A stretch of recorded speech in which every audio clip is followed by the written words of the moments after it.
नोएडा से 10वीं फेल फर्जी आईएएस को गिरफ्तार किया गया है। ये फर्जी आईएएस लोगों को फंसाकर उनसे ठगी की वारदात को अंजाम देता था।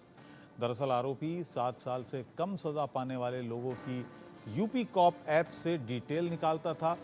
इसके बाद उन्हें एसपी और डीएम बनकर फोन करता था, फिर उन्हें केस से बचाने का झांसा देता था और इसके बदले में उनसे रुपयों की डिमांड करता था। लेकिन जैसे ही रकम मिलती थी, आरोपी फोन बंद कर देता था। पुलिस ने इस फर्जी आईएएस को एमपी के टीकमगढ़ से पकड़ा। उसकी पहचान धीरेन्द्र यादव के रूप में हुई है। 2 दिन पहले सोशल मीडिया पर एक ऑडियो क्लिप आया था जिसमें एक व्यक्ति पुलिसकर्मी बनकर कुछ एक वादी से पैसे की डिमांड कर रहा था। तुरंत ही घटना का संज्ञान लेकर वादी की तहरीर पर सुसंगत धाराओं में मुकदमा दर्ज कराया गया और जब पाया गया तो उसमें जो व्यक्ति था वो ओरछा का रहने वाला मिला।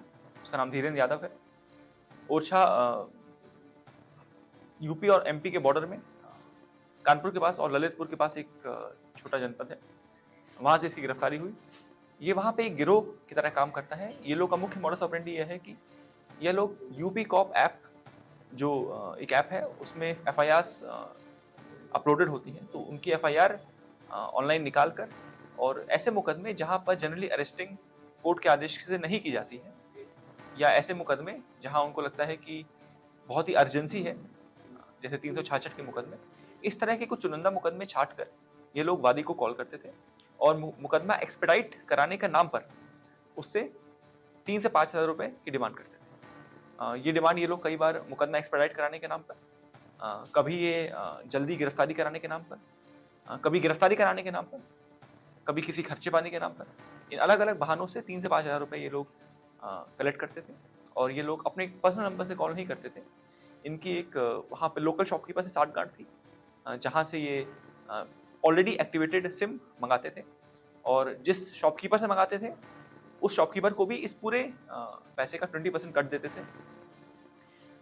उस जगह पर और भी इस तरह के गिरोह काम कर रहे हैं और हमने उसमें से कुछ लोगों को वांछित किया है। पुष्पेंद्र है जो शॉपकीपर है जिससे ये सिम लाया गया था, उसको भी हम लोगों ने वांछित किया है। जल्दी उसकी गिरफ्तारी भी सुनिश्चित की जाएगी।